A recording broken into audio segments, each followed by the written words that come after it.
ഒറ്റക്കമ്പിനാദം മാത്രം മോളും വീണാഗാനം ഞാൻ. ഒറ്റക്കമ്പിനാദം മാത്രം മോളും വീണാഗാനം ഞാൻ. ഏകഭാവം ഏതോ താളം മൂകരാഗാനാലാപം. ഈ ധ്വനിമണിയിൽ ഈ സ്വരജതിയിൽ ഈ വരിശകളിൽ ഒറ്റക്കമ്പിനാദം മാത്രം മൂളും വീണാഗാനം ഞാൻ.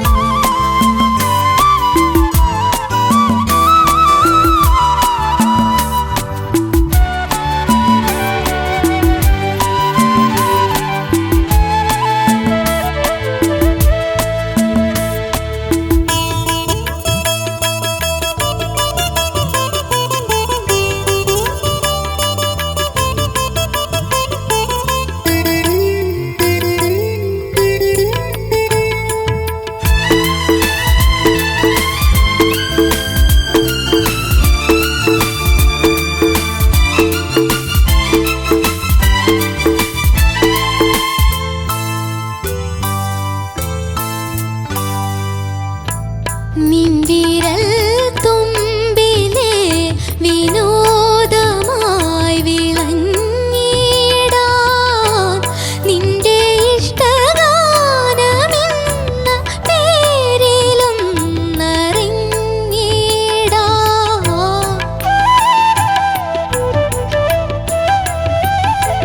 നിൻവിരൽ തുമ്പിലെ വിനോദമായി വിളങ്ങി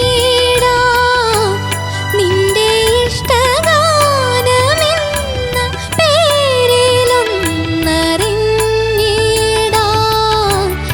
എന്നും ഉള്ളിലെ ദാഹമെങ്കിലും ഒറ്റക്കമ്പിനാദം മാത്രം മോളും വീണാഗാനം ഞാൻ.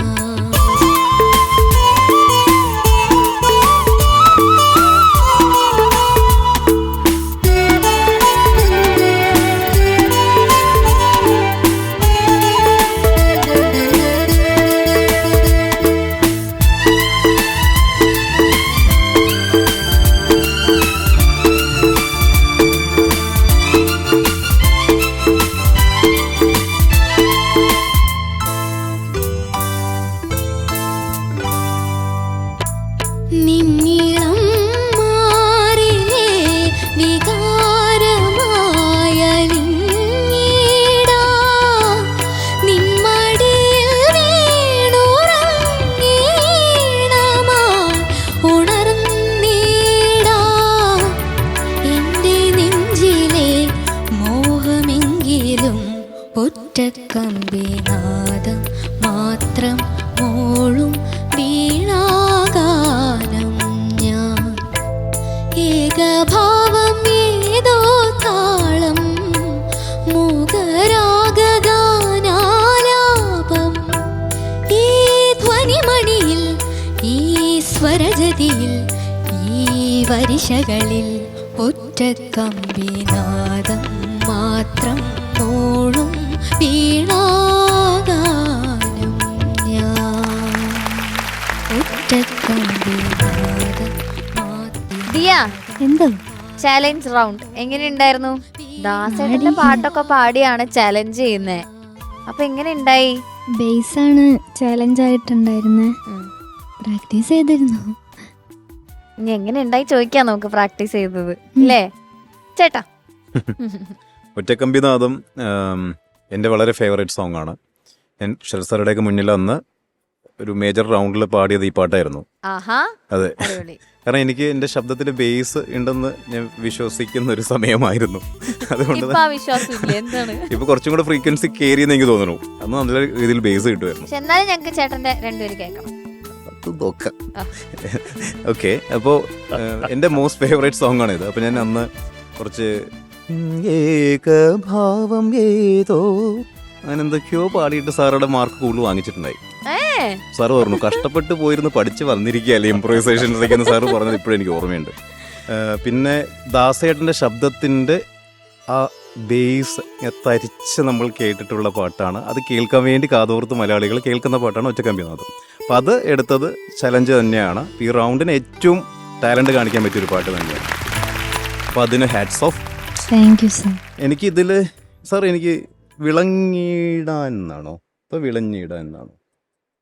മോളെ ആ ലിറിക് ഒന്ന് പറയാമോ? നിൻവിരൽ തുമ്പിലെ വിനോദമായി വിളഞ്ഞിടാൻ. വിളങ്ങിടാനെന്നാ എനിക്കും വിളങ്ങിയിടാൻ എന്നാണ് ഞാൻ പാടിയതായിട്ട് എനിക്ക് ഓർമ്മ വരുന്നത്. വിളങ്ങിടാനാ ഞാൻ കേട്ടതായിട്ട് ഓർക്കുന്നു. മോളെ നോക്കിക്കോളൂ കേട്ടോ. വിളഞ്ഞിടാൻ എന്നാണ് പാടിയത്. പിന്നെ ആ സ്ഥലം ഞാൻ സാറോടും പറയായിരുന്നു. അതായത് ശരിക്കും അതൊരു ഒറ്റ ശ്വാസത്തിൽ കേൾക്കുമ്പോഴാണ് അതിൻ്റെ ഒരു ബ്യൂട്ടി. ഭയങ്കര ഇമ്പോർട്ടൻ്റ് ആയിരുന്നു ഈ പാട്ടിൽ. കംപ്ലീറ്റ്ലി അല്ല, സെക്കൻഡ് വരിയിൽ ഏതോ ഒരു വാക്കിന് മുന്നേ സ്പേസ് എടുത്തത് ഓക്കെയാണ്. പക്ഷേ ആദ്യം തന്നെ ഓരോ വാക്കും കട്ട് ചെയ്ത് പോകുമ്പോൾ അവിടെ തന്നെ അതിൻ്റെ ആ ഫീലിൽ നിന്ന് ഒരു ഡിസ്ട്രാക്ഷൻ സംഭവിക്കും ഈ പാട്ടിൽ. കാരണം വളരെ ഇമ്പോർട്ടൻ്റ് ആയിട്ടുള്ള ആ പാട്ടിൻ്റെ കോർ ഏരിയയാണ് ഈ അനുപല്ലവിയും ചരണത്തിലെയും ഈ ഒരു ശ്വാസത്തിൽ പോകുന്ന ആ ഒരു സംഭവം. അപ്പോൾ അതെനിക്ക് പെട്ടെന്ന് ഞാൻ ഡിസ്ട്രാക്റ്റഡായി. അത് കിട്ടിയിരുന്നെങ്കിൽ എന്ന് ആശിച്ചു പോയി. പക്ഷെ മോൾ ഡെഫിനറ്റ്ലി പാടിയതും ശബ്ദമൊക്കെ നല്ല തന്നെയാണ്. എന്തോ എൻ്റെ ചില കുഞ്ഞാഗ്രഹങ്ങൾ അത് ചിലത് മിസ്സായിപ്പോയി എന്ന് മാത്രമേ എനിക്ക് തോന്നി. ഓക്കെ, അത്രേ ഉള്ളൂ. രഞ്ജേട്ടാ രണ്ടുപേരി. അയ്യോ, ആ കുട്ടി തിരിച്ചു തന്നെ നമുക്ക് ആ പഴയ ഓർമ്മയിലേക്ക് പോവാം. ശരത് സാർ അടുത്തിരിക്കുന്നു. അന്ന് സ്റ്റേജിലാ പാടിങ്ങനെ ശരത് സാറിന്റെ അടുത്ത് ആ ജഡ്ജിങ് സീറ്റിലിരുന്ന് പാടാൻ ട്രൈ ചെയ്യാം. അതാ അല്ലേ? കൈയടിക്ക് ചേച്ചി. ഒറ്റക്കമ്പിനാദം മാത്രം മൂടും വീണാഗാനം ഞാൻ. ഒറ്റക്കമ്പിനാദം മാത്രം മൂടും വീണാഗാനം ഞാൻ.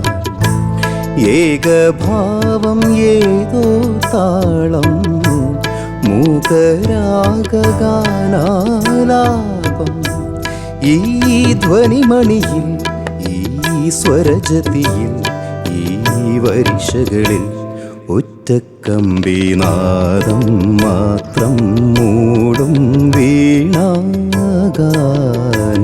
ഞാൻ. അന്ന് പാടിയതായിരിക്കും, ഞാൻ പിന്നെ പാടിയിട്ടില്ല. സോറി. അല്ലല്ല, ഇതും പാർവതിക്ക് വേണ്ടി ഡെഡിക്കേറ്റ് ചെയ്തിരിക്കുന്നു. പാർവതിക്ക് വേണ്ടി മാത്രം. അപ്പൊ എന്തൊക്കെയാലും മക്കളെ നന്നായിട്ട് പാടി കേട്ടോ. അപ്പൊ ഇതിൽ പ്രധാനമായിട്ടുള്ളത് ഇപ്പൊ ഈ വീണാനാദം മക്കളൊന്ന് പാടാമോ? അത് ഒറ്റക്കമ്പിനാദം മാത്രം മൂളും വീണാഗാനം വീണാഗാനം ഞാൻ. വീണാഗാനം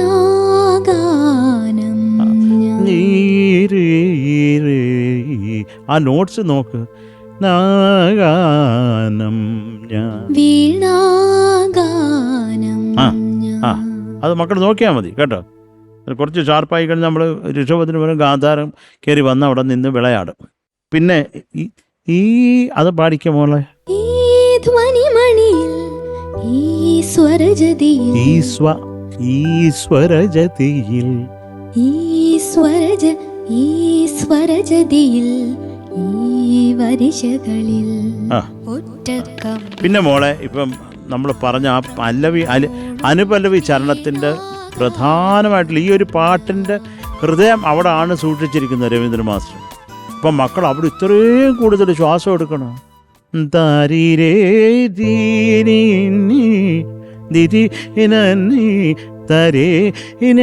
എന്തോന്നടാത് അതൊന്നും ഒറ്റ ശ്വാസത്തിന് പാടാൻ കിട്ടത്തില്ല കുഞ്ഞിന്. ഇപ്പൊ എത്ര വയസ്സായി മോക്ക്? 11 വയസ്സിലൊക്കെ ശ്വാസം ഇങ്ങനെ ഇരിക്കേണ്ടതാ. പാടിക്കേ. നിൻവിരൽ തുമ്പിലെ വിനോദമായി വിളഞ്ഞിടാ.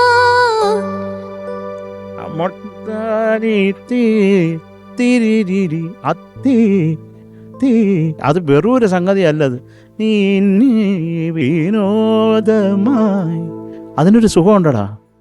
അത് വെറും അല്ലാതെ ഒരു വെറും അതാക്കിയാൽ അതിനൊരു അർത്ഥമില്ല. മക്കൾ അത് കണ്ടുപിടിക്കണം. ഇപ്പം പാടുന്നത് ടെക്നിക്കലി കറക്റ്റാണ്, പക്ഷെ അതിന് കുറച്ചും കൂടെ സോൾഫുൾ റെൻഡറിങ് ആവുന്ന എപ്പോഴാണ് മോള് അതിന് ആഹാ എന്ന് നമ്മൾ പറയുമ്പോഴാണ്. ആഹാ പറയേണ്ട ഒരു സ്ഥലവുമാണിത്. ഇതൊക്കെ ഞാൻ കണക്റ്റഡ് എന്ന് എഴുതി എന്നും ഉള്ളിലെ ദാഹമെങ്കിലും ഒറ്റക്കമ്പിനാദം. അതൊന്ന് പാടാമോ മോളെ?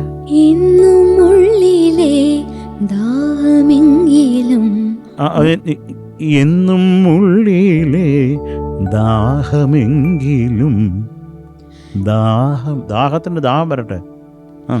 എന്നും ഉള്ളിലെ ദാഹമെങ്കിലും പിന്നെ ഒറ്റക്കമ്പി നീ നീ നീ നീ അത് കണക്റ്റഡ് അല്ലേ? അവിടെയും നാദം മാത്രം എല്ലാം മുറിച്ച് മുറിച്ച് മുറിച്ച് പാടി. അതെന്താണ് വൈ? അതൊന്ന് ചേർത്ത് പാടാമോ മോളെ? ഒറ്റക്കമ്പിനാദം മാത്രം മൂളും വീണാഗാനം. ഓക്കെ, അതുപോലെ തന്നെ അടുത്തത് മോളെ ഈ തുടക്കത്തിലുള്ളത് ശ്വാസം എടുത്താണ്. അതാണ് അതിൻ്റെ ഒരു മൈനസായിട്ട് എനിക്ക് തോന്നിയ മോളെ. വേറൊന്നുമില്ല. കാര്യം കുഞ്ഞ് നന്നായിട്ട് പഠിച്ചിട്ടുണ്ട്. ഇത് കുറച്ചും കൊണ്ട് നമ്മളേക്ക് മോളെ അത് പാടി വേറെ എങ്ങും അല്ല എറിയണ്ട, ഞങ്ങളുടെയൊക്കെ നെഞ്ചത്തോട്ട് വേണം എറിയാൻ.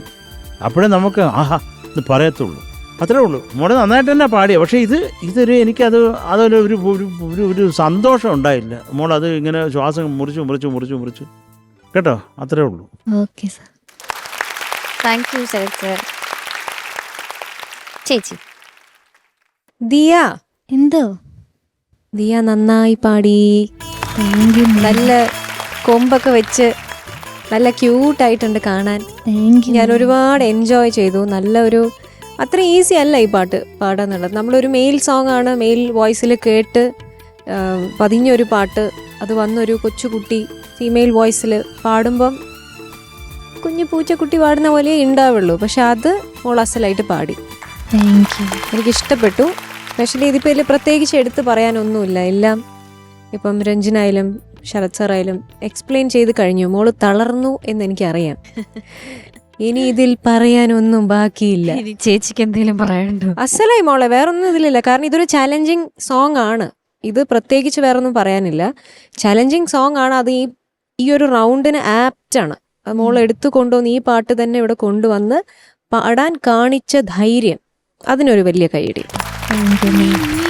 സർ ഇപ്പം ഇത്രയും നേരം മോൾക്ക് ഇങ്ങനെ പാടി പറഞ്ഞു കൊടുക്കുകയാണല്ലോ. അപ്പം എനിക്ക് ഈ പാട്ടല്ല, എനിക്ക് ഈ രാഗത്തിൽ വേറൊരു സംഭവമാണ് ഓർമ്മ വന്നത്. ഒരുപാട് വർഷങ്ങൾ പിറകോട്ട് പോയി. പിന്നെ ശരത് സർ ഇവിടെ ഇരിക്കുമ്പം ഈ ഒരു പാട്ട് പാടാമെന്നുള്ളൊരു തോന്നൽ. സർ കൂടെ പാടണം. പിടിക്കൂ. ജതി പറയുന്നതായിരിക്കും.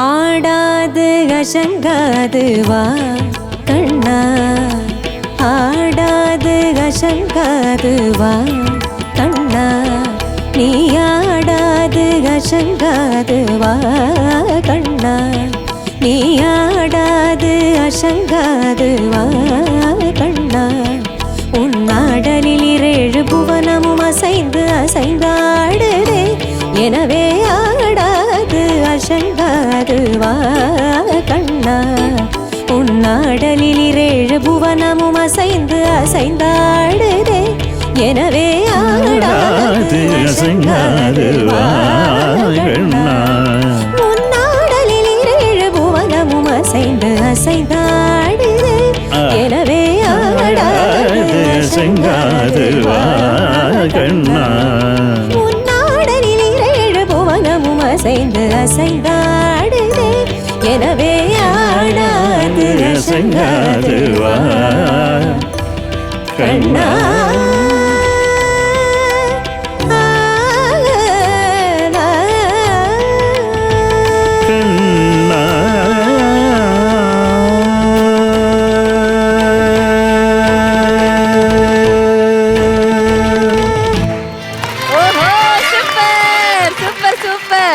ഇതും പാർവതിക്ക് ഞങ്ങൾ ഡെഡിക്കേറ്റ് ചെയ്തു. എല്ലാം പാർവതിക്ക്. Thank you. അപ്പൊ ഇനി മാർക്സ് ചോദിക്കാം. Okay, Sharath sir. മക്കളെ 8.4. ചേച്ചി 8.4. രഞ്ജിൻ ചേട്ടാ 8.4. Thank you sir. മക്കളെ ഇത് നിനക്ക് 10 മേടിക്കായിരുന്നു കേട്ടോ, നീ അതൊന്ന് കറക്റ്റ് ചെയ്തിരുന്നെങ്കിൽ. പോട്ടെ. So total 24.8. ഇനി ഒരു റൗണ്ടും കൂടെ ഉണ്ട്, അടിപൊളിയാക്കണം. Okay, all the best. Thank U.